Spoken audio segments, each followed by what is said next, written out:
La compréhension et la maîtrise du trading va vous permettre d'avoir la plus grande puissance existante au monde, car techniquement, il n'y a rien de plus difficile sur Terre que le trading, mais comme j'aime bien commencer par le dessert, alors je me suis attaqué à ça en priorité, et maintenant que je connais le trading dans ses recoins, je me fais un plaisir de vous donner le chemin le plus rapide, qui est quasiment considéré comme de la triche, mais bien sûr, c'en est pas, et au contraire, c'est même une nouvelle façon d'aborder le monde de la finance, car le trading va vous permettre d'asseoir vos connaissances, d'asseoir votre richesse et d'avoir une sécurité quasi universelle, bien plus puissante que l'ensemble de toutes vos idées jusqu'à maintenant, car le trading repose sur l'ensemble de l'humanité.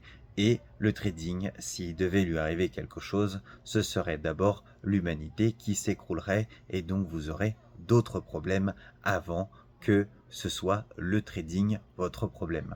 Aujourd'hui, je suis là pour vous donner le pouvoir de maîtriser ce domaine sans problème, sans prise de tête, sans besoin d'être un expert en quoi que ce soit, c'est-à-dire que résoudre un Rubik's Cube sera toujours un problème pour vous après ça, car le trading est 1000 fois plus facile que ce qu'il ne paraît.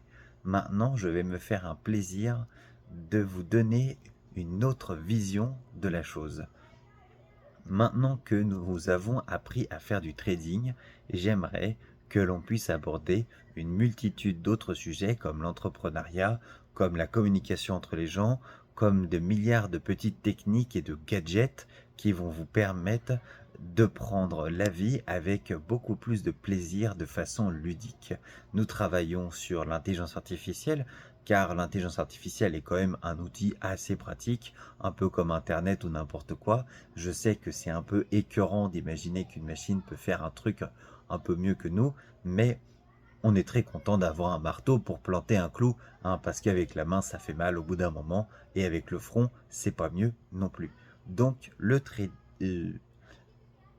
l'intelligence artificielle, c'est un peu un marteau, et maintenant il faut identifier le clou dans votre vie dont vous avez besoin de ce marteau pour le planter. Et figurez-vous que en termes de rapidité, en termes d'ennui, car il n'y a rien de pire que de se mettre devant une machine et de devoir agir comme une machine pour que la machine nous comprenne, soit vraiment agréable. Le clavier est pas agréable, la souris n'est pas agréable, les correcteurs orthographiques, etc., etc., c'est pas forcément une partie de plaisir, les applications et tout et tout. L'intelligence artificielle va vous permettre en fait d'être humain et de pouvoir avoir une interaction homme-machine plus saine, plus en capacité de s'adapter à vous.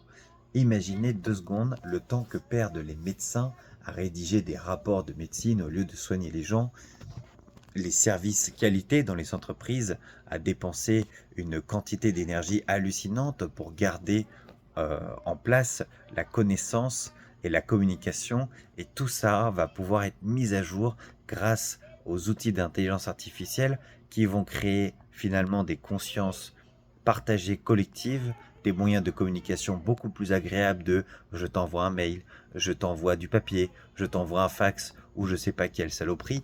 Et tout ça va être en fait petit à petit soldé, résolu. Nous allons décomplexifier le monde qui est devenu très compliqué. Et oui, hein, avoir 14 mots de passe à droite à gauche, 50 000 outils sur son téléphone, etc., etc. Petit à petit, l'intelligence artificielle va devenir un outil universel, un peu comme si avant nous fonctionnions avec du troc où il fallait avoir, je sais pas, 3 poulets pour avoir 3 kilos de sel, etc., etc. C'était le bordel. Vous alliez pas avoir chacun une épicerie pour pouvoir échanger des trucs. Un jour, il y en a un, il a dit, et si on inventait le billet, histoire de créer un moyen d'échange universel, et tout le monde était vraiment d'accord avec cette idée-là. Et oui, ça, c'est une très bonne idée. Et l'intelligence artificielle, ça va être un peu finalement l'équivalent de l'argent, mais de l'intelligence, du besoin, de la compréhension, de la communication. Et on n'imagine même pas ce qui va être possible de faire avec ça en fait, hein. Ça va être absolument hallucinant. Donc, continuez à garder votre esprit ouvert, à regarder qu'est-ce qui se passe. À les outils d'automatisation, on va se faire un plaisir de se développer dessus et de vous montrer ce qui est possible de faire. Et qui sait, un jour, nous pourrons demander à l'intelligence artificielle de nous rappeler qui nous sommes vraiment, qui nous étions, nos sentiments, nos souvenirs. Et en fait, cette machine nous permettra d'être plus humains que nous pouvons l'être.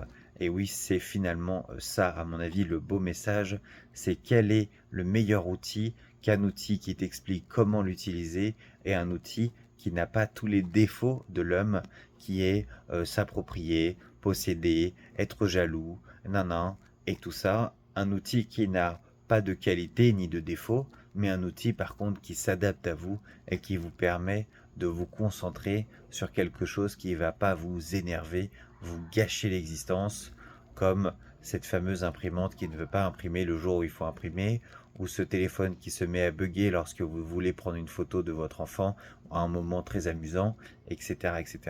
L'intelligence artificielle va pouvoir corriger tous ces petits problèmes petit à petit, de ne pas avoir le médicament qui correspond à votre maladie, d'avoir une pilule qui n'est pas adaptée à vous, et etc., etc. L'intelligence artificielle est capable aujourd'hui d'être utilisée comme l'outil pour planter ces clous dont on a tant besoin. Et oui, enfin, enfin, nous avons un outil qui va pouvoir être utilisé en étant un être humain, car on ne peut pas se cacher que les petits génies qui utilisent les ordinateurs aujourd'hui ne ressemblent pas à des êtres humains normaux. Ils sont bizarres, ils comprennent des trucs qu'on ne comprend pas. Tu peux pas sortir d'un week-end où tu as kiffé et te plonger comme ça la gueule dans l'informatique comme un mec complètement no life. Donc, merci d'avoir créé l'intelligence artificielle parce que grâce à ça, on va pouvoir enfin utiliser les machines comme des êtres humains normalement constitués, avec des liens sociaux.